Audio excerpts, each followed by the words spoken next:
Gruodžio 2. Tad ko lauki? Kelkis, pasikrikštyk. Apaštalų darbai 22 skyrius 16 eilutė.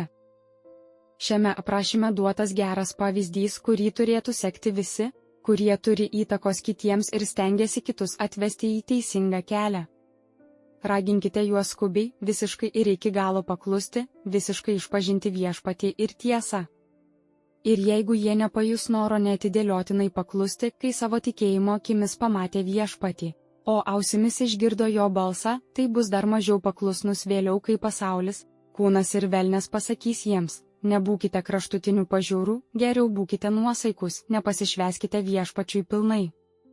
Jūsų artimieji ir draugai pagalvos, kad netekote proto, tai pakenks jūsų viltims ir perspektyvoms, o jūsų draugai taps jūsų priešais. Tai jums per daug kainuos, neskubėkite. Atrodo, remiantis šiuo aprašymu, kad Saulius iš Tarso, prieš pradėdama savo tarnystę delsė, laukdamas kol aplinkybės, išbandymai ir sąlygos leis jam žengti tą žingsnį, kuriam paragino jį viešpaties pasiuntinys. Tame jis yra mums pavyzdys. Turime stovėti ramiai ir laukti viešpaties, kol viešpaties žodis savo principų, savo dvasios pagalba bei apvaizda pritars tam, kam esame kviečiami, net jei aplinkybės, išbandymai ir sąlygos lyg kad skubintų eiti į priekį. Tačiau kaip ir Saulius, nedvejokime eiti į priekį, kai viešpaties žodis tam kviečia.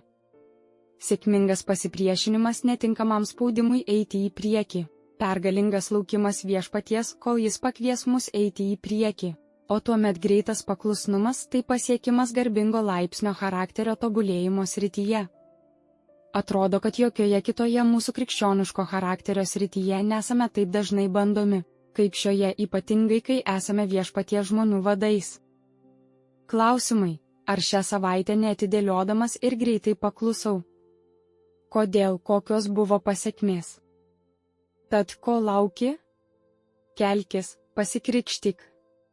Apaštalų darbai 22 skyrius 16 eilutė.